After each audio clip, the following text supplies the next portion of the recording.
ان کی والدہ کو فکر ہوئی کہیں یہ میرا بچہ غلط بچوں کی صحبت میں لگ کر بگڑ نہ جائے، اس لیے ان کی والدہ کو یہ فکر ہوئی۔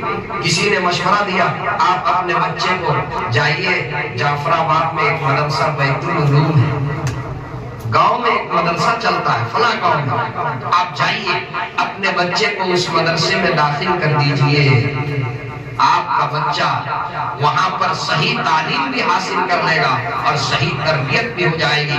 کیوں؟ اس لیے کہ اس مدرسہ کا چلانے والا اہل اللہ۔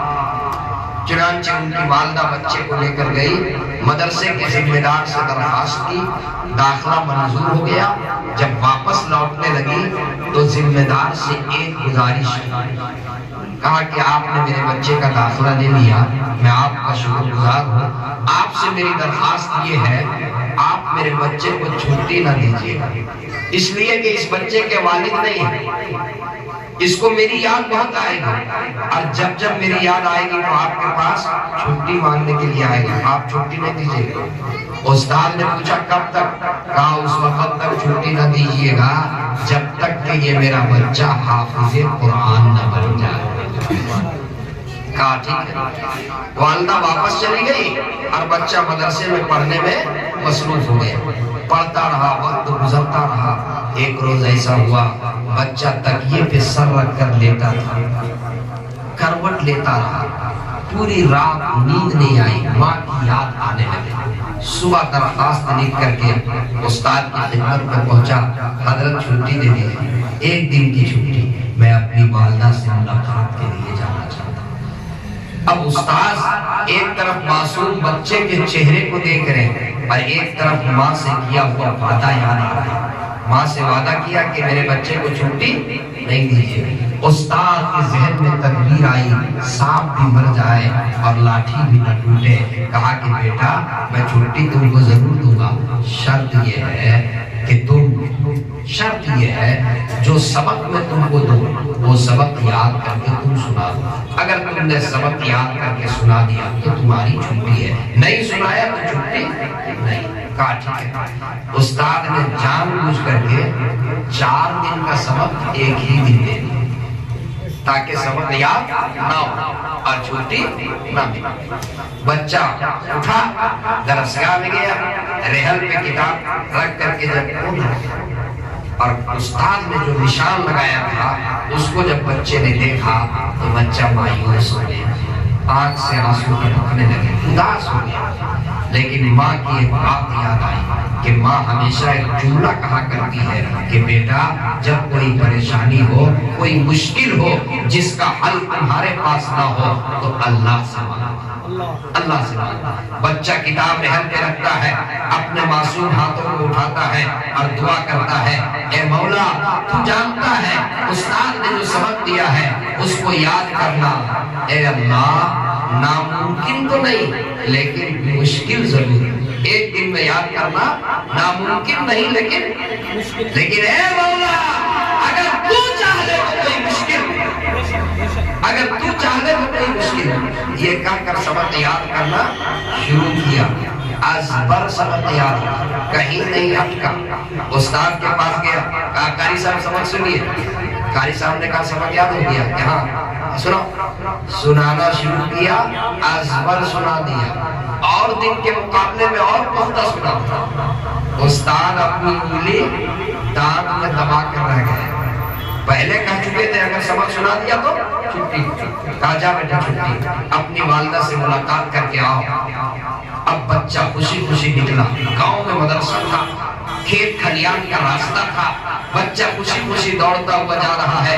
بچے کے دل میں یہ تمنا ہے گھر جاؤں گا میری ماں مجھے گود میں اٹھا لے گی، میری ماں میری پیشانی کو چوم لے گی، میری ماں مجھے پیار کرے گی، میری ماں مجھ کو مٹھائی کھلائے گی، میری ماں مجھ کو کھانا دے گی اور خوب دعا دے کر پھر میری ماں مجھ کو مدرسہ پہنچائے گی۔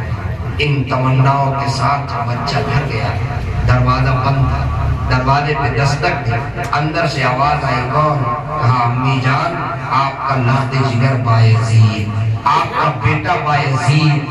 اندر سے جواب ملا، کون بایزید؟ ارے میرا بایزید اس وقت میرے گھر آئے گا جب عالم حافظ قرآن بن جائے۔ ابھی آنے والا میرا بایزید نہیں ہو سکتا۔ گھنٹوں بچہ دروازے پہ کھڑا رہا، روتا رہا، بلکتا رہا، سسکتا رہا، ماں کے چہرے کو دیکھنے کے لیے نگاہیں ترستی رہی، لیکن ماں نے یہ کہہ کر دروازہ کھولنے سے انکار کر دیا، نہیں، میرا بیٹا اس وقت میرے گھر آئے گا جب حافظ قرآن بن جائے گا۔ بچہ سمجھ گیا، ماں دروازہ نہیں کھولے گی۔ ماں نہیں چاہتی کہ میرا دھیان تعلیم سے تقسیم ہو۔ بغیر ماں سے ملاقات کی ہوئے بچہ بوجھل قدموں کے ساتھ چلتا ہوا مدرسے میں واپس آیا۔ مدرسے کے صدر گیٹ سے جب بچہ داخل ہوا، استاد کی نگاہ دور سے بچے کے اوپر پڑ گئی۔ دور سے استاد نے پکارا، بیٹا بایزید گھر میں گئے؟ بایزید کے آنکھوں میں آنسو آ گئے، دونوں آنکھیں آنسو سے ٹمٹما گئی۔ استاد بچے کے لیے مدرسے میں باپ کی حیثیت رکھتا ہے، اور باپ کی طرح سے شفقت کا معاملہ ایک استاد کرتا ہے۔ فوراً انہوں نے بایزید کو گود میں اٹھا لیا اور کہا، بیٹا میں نے تو چھٹی دے دی تھی، گھر کیوں نہیں گئے؟ کہا، حضرت میں گھر ضرور گیا، گھنٹوں دروازے پہ کھڑا رہا، روتا رہا، بلکتا رہا، ماں کے چہرے کو دیکھنے کے لیے میری نگاہیں ترستی رہی، لیکن ماں نے دروازہ کھولنے سے انکار کیا۔ میرا بیٹا اس وقت آئے گا جب حافظ قرآن بن جائے گا۔ بغیر ماں سے ملے ہوئے میں واپس آیا۔ اس کے بعد بچے نے جو بات کہی ہے اور پھر استاد نے جو جواب دیا وہ سننے کے لائق ہے۔ اس کے بعد بچے نے کیا کہا، حضرت آپ سے میری ایک گزارش ہے، آپ میرے حق میں دو دعائیں فرمائیں۔ جب آپ کہا دعا کے لیے اٹھے تو میرے لیے آپ دو دعا فرمائیں۔ استاد کے کان کھڑے ہو گئے، 6 سال کا بچہ کیا دعا کے لیے کہہ رہا ہے؟ کہا، بیٹا بولو کون سی دعا؟ کہا، حضرت پہلی دعا تو آپ یہ فرما دیں کہ میری ماں مجھ کو جو بنانا چاہتی ہے وہ میں بن جاؤں۔ میری ماں مجھ کو جو بنانا چاہتی ہے وہ میں بن جاؤں۔ اور دوسری دعا یہ فرما دیں، میری ماں چاہتی ہے کہ میں حافظ بن جاؤں، میری ماں چاہتی ہے کہ میں عالم بن جاؤں۔ حضرت حافظ عالم بننے میں کم سے کم 10 سال 12 سال 15 سال کا عرصہ لگ سکتا ہے۔ میرے والد نہیں ہے، میری والدہ مزدوری کر کے دوسرے کے یہاں پر کر اور زندگی گزارتی ہے۔ کہیں ایسا نہ ہو کہ 10-15 سال میں مدرسے میں پڑھنے میں مصروف نہ ہو اور جب میں پڑھ کر کے حافظ عالم بن جاؤں میری والدہ کی عمر وفا نہ کرے اور وہ اللہ کی پیاری ہو جائے اور وہ مجھے دیکھ نہ سکے۔ اس لیے حضرت آپ دوسری دعا یہ فرما دیں کہ جب میں حافظ عالم بن کر گھر جاؤں، اللہ میری والدہ کی عمر میں اتنی برکت دے دے کہ میری والدہ مجھ کو دیکھ سکے، میری والدہ مجھ کو دیکھ سکے۔ کہا، ٹھیک ہے بیٹا، اب جب استاد کا دعا کے لیے ہاتھ اٹھتا تو یہ دو دعا ضرور کرتے، دو دعا ضرور کرتے۔ 15 سال گزر گئے، جب عمر ہوئی 21 سال، ایک روز اللہ استاد محترم تہجد پڑھ کر کے لیٹے تھے۔ ہمارے بزرگوں کا یہ طریقہ ہے، بعض اکابر کا، تہجد پڑھ کر تھوڑی دیر لیٹ جاتے ہیں تاکہ پھر تازہ وضو سے تازہ دم ہو کر فجر کی نماز ادا کریں۔ تہجد پڑھ کر کے لیٹے تھے، خواب میں شہنشاہ کونین شہر اولاد رحمت دو عالم جناب محمد رسول اللہ صلی اللہ علیہ وسلم کی زیارت ہوئی۔ آقا نے بشارت دی، سنو وہ تمہارا شاگرد جو تمہاری تربیت میں تقریباً 15 سال سے ہے، آج اس کی ماں کی دعا اس کے حق میں قبول ہو چکی ہے اور اللہ کے یہاں اس کی ولایت کا فیصلہ ہو چکا ہے۔ اسے اب خوشخبری بھی سنا دو اور اس کو چھٹی بھی دے، خوشخبری بھی سنا دو اور چھٹی بھی دے۔ استاد جب بیدار ہوئے نیند سے تلاش کرنے لگے کدھر ہے بایزید، دیکھا کہ وہ بھی سامنے تہجد کی نماز ادا کر رہا ہے۔ تہجد سے فارغ ہوئے، استاد انتظار میں رہے، استاد آگے بڑھے اور خوشخبری سنائی۔ استاد آگے بڑھے، پیشانی کو چوما اور خوشخبری سنائی، بیٹا آج ماں کی دعا تمہارے حق میں قبول ہو گئی اور اللہ کے یہاں تمہاری ولایت کا فیصلہ ہو گیا اور دین کی خدمت کے لیے اللہ نے تجھے چن لیا، اب جاؤ خوشی خوشی اپنی والدہ سے ملاقات کے لیے۔ استاد نے اپنی پگڑی اتار کر کے اور ان کے سر کے اوپر سجا دیا اور خوشی خوشی روانہ کیا۔ بایزید کے آنکھوں میں خوشی سے آنسو چھلک پڑے، انہوں نے شکر ادا کیا۔ وہ استاد جن کے سامنے شاگرد کے اندر کمال پیدا ہو جائے، قسم خدا کی جب کوئی شاگرد باکمال ہوتا ہے تو سب سے زیادہ خوشی اس استاد کو ہوتی ہے جس کا شاگرد کمال، جس کے شاگرد میں وہ کمال پیدا ہوا۔ اور اس شاگرد کے کیا کہنے جس شاگرد کے بارے میں شاہ لولاد بشارت دیتے، شاہ لولاد بشارت دیتے، اس شاگرد کے بارے میں کیا کہنا۔ استاد نے خوشی خوشی کہا کہ بیٹا آپ جاؤ، خوشی سے نمناک آنکھوں سے رخصت کر دیا اور 15 سال کے بعد وہی پرانی یادیں اور پرانی باتوں کو لے کر بایزید اسی کھیت کھلیان کے راستے کو طے کرتا ہوا ماں سے ملاقات کے لیے گھر کی طرف بڑھا۔